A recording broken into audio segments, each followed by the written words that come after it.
She thought her love story ended with divorce papers and sleepless nights. She didn't know it was only the prologue. Because the real love of her life was waiting on a park bench. Clara Evans did not believe in meet cuties.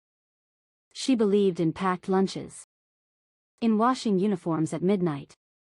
In checking her daughter's temperature 3 times before she slept. Love was a luxury she'd folded away with her wedding dress the day her husband left. Saturday mornings belonged to the park in Brighton. The swings squeaked, gulls argued overhead, and Clara sat on the same bench every week while her 6-year-old daughter, Lily, conquered the climbing frame like it was Everest. That was where she first saw her. Noticed her, really. A woman leaning against the rail by the basketball court, laughing at something a toddler had done. She wore a leather jacket over a soft gray jumper, dark hair tied back in a careless knot. She wasn't watching the playground like the other adults. She was in it, crouching down, listening seriously to a child's rambling story about a dragon who hated vegetables. Clara tried not to stare. "Excuse me?" The voice was warm, slightly husky. Clara looked up to find those same brown eyes studying her, curious but kind. "Is this yours?" the woman asked, holding out Lily's pink water bottle. "Oh God, yes. Thank you." Clara flushed. "She leaves a trail behind her wherever she goes." The woman smiled. "That's how you know they're happy." They stood in awkward silence for half a breath too long. "I'm Maya," she offered. "Clara." And something shifted. Not fireworks. Not lightning. Just awareness. It became routine. Saturday mornings. The same bench. The same laughter drifting across grass. Maya turned out to be Lily's friend Oliver's aunt. She worked in community social services, long hours, heavy stories, a heart that refused to harden. "You must get tired," Clara said one morning as they watched the children race. "I do," Maya admitted. "But I like knowing I matter somewhere." Clara swallowed. "That's rare." "You matter," Maya said, casually, but her eyes lingered. No one had said that to Clara in a long time. The first coffee happened by accident.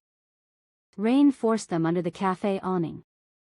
The children shared chips inside while Clara and Maya sat outside with steaming mugs. They talked about exhaustion. About motherhood. About loneliness that feels louder at night. Clara didn't plan to tell her about the divorce. But she did. Maya didn't interrupt. She just listened. And when Clara's voice cracked slightly, Maya reached across the table and brushed her fingers over Clara's knuckles, soft, grounding, not demanding. Clara felt it everywhere. And it terrified her. Clara hadn't dated since the separation. Men had tried. She had declined politely. But this felt different. It crept up on her in quiet ways. The way she noticed Maya's laugh from across the park without looking. The way her stomach tightened when Maya tucked loose hair behind her ear. The way Lily asked, "Mummy, why do you smile more when Maya's here?" Clara froze. Children see everything. That night, Clara lay in bed replaying every touch, every look. "I can't be." But she could. The thought wasn't frightening. It was freeing. It happened on a Thursday. Maya had offered to help with Lily's school project, a cardboard solar system that refused to balance. They sat cross-legged on Clara's living room floor while Lily slept upstairs. Paint smudged on Maya's cheek. Clara reached out without thinking. "You've got." Their eyes met. Silence thickened. Maya's hand hovered near Clara's waist. "If this makes things complicated," Maya whispered. Clara shook her head, heart racing. "My life is already complicated." And then Maya kissed her. Slow. Testing. Asking. Clara answered. Years of restraint cracked open in that single breath. It wasn't just attraction. It was recognition. When they pulled apart, Clara laughed, breathless, almost teary. "I didn't see this coming." Maya smiled gently. Sometimes love doesn't knock. It just sits beside you on a park bench. Reality came quickly. Clara worried about Lily. About judgment. About what people would say. Brighton was open-minded, but whispers still existed. Maya never pushed. If you need this to be slow, she said, I can go as slow as you need. So they did. They dated quietly at first. Cinema trips. Late-night talks. Stolen kisses in doorways. Lily found out before Clara told her. Mummy, she said one afternoon, are you and Maya like princesses who fall in love? Clara's throat tightened. Would that be okay? Lily shrugged. As long as she still helps with maths. Maya passed the maths test. And something else, she stayed. Love with a single mum isn't spontaneous. It's scheduled. It's showing up when Lily has a fever. It's assembling flat-pack furniture. It's knowing Clara will cancel plans if her daughter needs her, and never resenting it. Maya fit into their life gently, like she'd always been meant to. She never tried to replace anyone. She just added herself. Clara fell in love fully the night Maya stayed up making tea while Clara panicked over bills. You don't have to carry everything alone, Maya said. Clara realized she didn't want to. Not everyone understood. Clara's ex-husband scoffed at first. Phase, he suggested. Clara surprised herself by laughing. No, she replied calmly. Truth. Friends adjusted. Some drifted. Some stayed stronger than before. But the love inside the small terraced house only grew louder. It wasn't dramatic. No restaurant. No crowd. Just the three of them on the beach at sunset. Lily running ahead, collecting shells. Maya turned to Clara, wind tangling her hair. I didn't know I wanted a family, Maya admitted. Until I met yours. Clara's eyes stung. I don't need a big wedding, Maya continued. I just need you. Both of you. She knelt in the sand anyway. Clara laughed through tears. You're impossible. Is that a yes? Yes. Lily ran back just in time to tackle them both in a hug. Engagement did not magically quiet Clara's anxiety. It amplified it. She lay awake that first night with a ring on her finger, staring at the ceiling while Maya slept beside her. Not because she doubted the love, that part felt solid, but because happiness had always come with a price before. What if it changes things, she whispered into the dark. Maya, half awake, reached for her hand. It already did. It made us braver. Clara let herself believe that. Lily insisted on announcing the engagement to everyone, teachers, shopkeepers, the woman at the bakery. By Monday, half of Brighton knew. And surprisingly, most people smiled. 2 weeks later, the first real strain came. Maya was offered a promotion, head of a new social outreach program. It meant longer hours. Some evenings away. More responsibility. You have to take it, Clara said immediately. Maya hesitated. It will change our routine. We'll adapt. But adapting is harder when you're already balancing work, motherhood, and a new engagement. Lily struggled first. You promised movie night, she said one Friday, small voice tight with disappointment. Maya knelt down. I did. And I'm sorry. I messed up. She didn't defend herself. Didn't explain work politics. She just apologized. Later that night, Clara watched Maya fall asleep at the kitchen table, paperwork still open. Love, she realized, wasn't just romance. It was endurance. The next weekend, Maya turned down an optional event and built a blanket fort instead. Balance didn't come perfectly. But it came intentionally. Clara's ex-husband requested a conversation. He'd heard about the engagement, from Lily. At the cafe, he stirred his coffee without drinking it. So this is serious. Yes. And Lily? She's loved, Clara said simply. He leaned back. I just don't want confusion. Clara surprised herself again with how calm she felt. The only confusion was when we pretended I was someone I wasn't. It wasn't cruel. It was honest. He didn't argue after that. Co-parenting remained complicated, but respectful. Maya never tried to replace him. She found her own role, steady, kind, present. Over time, even he had to admit, Lily was thriving. They kept it small. Beach ceremony. Close friends. Lily as official, chief flower scatterer. Clara didn't want spectacle. She wanted meaning. The night before the wedding, Clara panicked again. What if I fail at this too? Maya cupped her face gently. You didn't fail before. You survived something that wasn't right. That's not failure. Clara cried into Maya's shoulder, not from fear, but from release. For the first time in her life, she wasn't marrying expectation. She was marrying choice. It rained that morning. Of course it did. Lily declared it sparkle weather and refused to be disappointed. By afternoon, the clouds parted just enough to paint the sea silver. Clara walked barefoot across damp sand. Maya stood waiting, eyes already shining. Their vows were simple. I choose you, Clara said, voice steady. Not because I need rescuing. But because I want to build something with you. Maya smiled through tears. I choose you. And the little human who made you brave enough to find me. Lily clapped too early. Everyone laughed. They kissed with salt on their lips and wind in their hair. No orchestra. No grand gesture. Just 3 hands linked together. Marriage didn't transform them into a perfect unit. They argued about laundry. About whose turn it was to do school drop-off.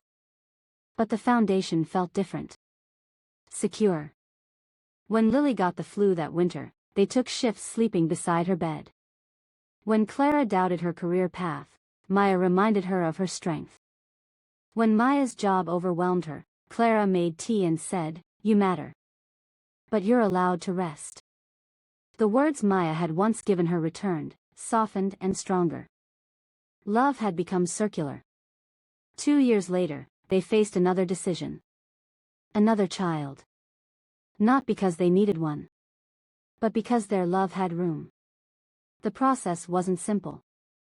There were forms. Waiting lists. Interviews. Clara worried again, what if they weren't traditional enough? But their home radiated warmth. Stability. Laughter. They were approved. The day they brought home a quiet 4-year-old girl named Ava, Lily took her hand immediately. You get 2 mums, Lily announced proudly. It's basically double snacks. Ava didn't smile at first. But she did lean into Maya's side that night. And that was enough. Time moved the way it always does, quickly and all at once. School plays. First heartbreaks. Burnt dinners. Anniversary kisses in the kitchen. Clara sometimes stood at the park bench where it all began. The swings still squeaked. Children still left water bottles behind. Maya would come up behind her, slipping an arm around her waist. Thinking again, she'd ask. Clara would nod. I almost missed this life, she'd say softly. Maya would press a kiss to her temple. But you didn't. And that was the truth. What happened next wasn't dramatic. It was daily. It was choosing each other again and again. It was 2 women who hadn't been looking for love, building a home strong enough to hold every version of themselves. And it all began with a lost pink water bottle. Happiness doesn't stay soft forever. It stretches. By the time Lily turned 13, the house felt smaller. Doors shut louder. Music thudded through bedroom walls. Opinions arrived sharp and fully formed. You don't understand, Lily snapped one evening, eyes flashing. Clara blinked. I was 13 once. Not like me. The words hung there. Maya stepped in gently. Then help us understand. Teenage years tested all of them. Lily struggled with identity in ways Clara hadn't anticipated. Having two mums made her proud, until it didn't. Until a classmate made a comment. Until a friend asked invasive questions. One night, Lily cried at the kitchen table. I love you both, she whispered. I just don't want to be different all the time. Maya sat beside her. Different isn't the same as alone. Clara reached for her daughter's hand. And you never will be. They learned then that parenting wasn't about shielding, it was about standing beside. Ava took longer to bloom. Where Lily burned bright and loud, Ava was watchful. Careful. She hoarded feelings like treasures she wasn't sure were safe to show. At 7, she still flinched at raised voices, even harmless ones.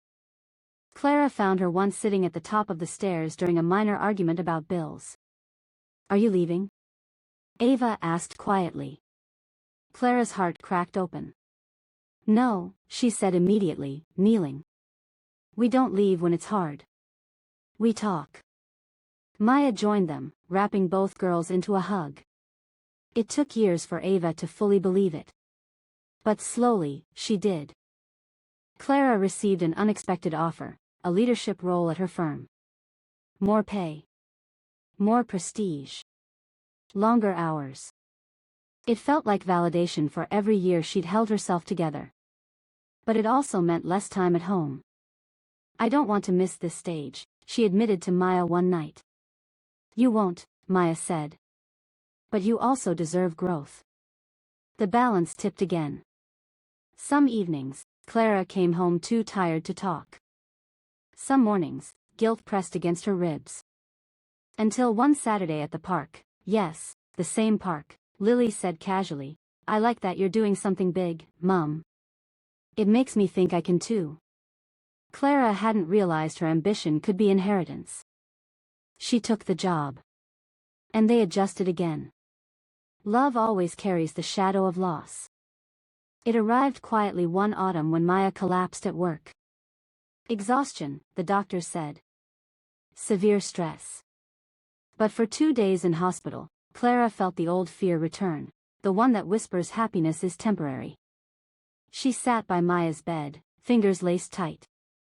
You're not allowed to scare me like that, Clara murmured. Maya managed a weak smile. I thought you liked drama. Clara laughed shakily, tears in her eyes. The incident changed something. They began protecting their time more fiercely. Fewer extra shifts. More dinners together. More beach walks, even in winter. Because success meant nothing if it cost the center of their world. Children grow up even when you beg them not to. Lily left for university first. The house felt wrong without her noise. Clara stood in Lily's empty room, holding back tears. We did okay, Maya whispered behind her. Did we? Clara asked. Maya turned her gently. She left confident. That means yes. Ava followed 3 years later, quieter goodbye, tighter hug. Two mums stood on the doorstep watching another car disappear down the street. The silence was different now. Not lonely. Earned. It had been nearly 20 years since the pink water bottle. Clara and Maya found themselves back on that same park bench one Sunday morning. Older. Softer around the edges. Lines at the corners of their eyes earned honestly. You realize, Maya said lightly, we built an entire life because you misplaced hydration. Clara laughed. Best mistake I ever made. They talked about everything and nothing, about Lily's internships, Ava's art degree, retirement dreams, the possibility of moving closer to the sea. Clara rested her head on Maya's shoulder. Do you ever think about who we would have been if we hadn't met? She asked. Maya considered it. Less brave, she said finally. And far more bored. That night, the house quiet again, Clara made tea the way she always had. Maya wrapped her arms around her from behind, the same way she had years ago. Still choosing me? Maya murmured. Clara turned in her arms. Every day. No fireworks. No grand declarations. Just two women who had weathered childhood fevers, teenage storms, career crossroads, hospital scares, empty nests. Love had matured. Deepened. Settled into bone. And long after the children built lives of their own, long after the world shifted again and again, Clara and Maya remained what they had always been at their core. Two women who weren't looking for love. 40 years after the pink water bottle, the bench is still there. Brighton has changed. The cafe has new owners. The playground equipment is safer, brighter, less squeaky. But the sea is the same, restless and patient. Clara lowers herself carefully onto the wood, one hand braced on the armrest. Her hair is silver now, cut shorter for practicality. She still carries tissues in her coat pocket. Some habits never leave. A moment later, Maya joins her, slower than she once was but still stubbornly independent. You beat me here, Maya says. Clara smiles. I had a head start. They sit shoulder to shoulder, as they have through decades of seasons. The wind off the water is cool. It smells like salt and memory. Across the park, a little girl drops a pink bottle near the swings. They both notice. They both laugh.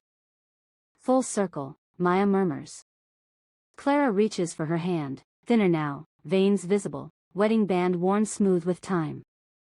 They have been through everything. Lily is a mother herself now, juggling work calls and packed lunches just like Clara once did. Ava teaches art in a small studio by the pier, still quiet but no longer afraid of raised voices. The house that once echoed with slammed teenage doors now fills on holidays with grandchildren's footsteps. And through all of it, every fever, every argument, every triumph, every grief, Clara and Maya have remained. Not perfect. But present. There were hard years too. There were funerals. There were nights when one of them lay awake listening to the other breathe, grateful for the sound.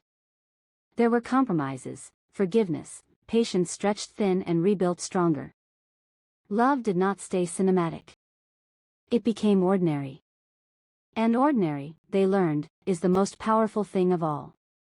Maya leans her head lightly against Clara's. Do you regret anything? She asks quietly. Clara thinks of the life she once planned. The straight lines she tried to walk. The fear she once carried. Then she looks at the woman beside her, the woman who sat down on a park bench and never really left. Only that I didn't lose that bottle sooner, Clara says. Maya laughs, the sound softer now but still warm. A child runs past them chasing a gull. The sea rolls in and out. The world keeps moving. But on that bench, two women sit close together, fingers laced, rings touching, the story of their entire life resting quietly between them. And when the sun begins to dip, painting the water gold, Maya squeezes Clara's hand. Still choosing me? She asks, the same question she's asked for 40 years. Clara turns, eyes bright with the kind of love that has survived youth, middle age, and the slow tenderness of growing old. Every day, she answers. And that is how their story continues. Not with an ending. But with a choice. Yellow heart.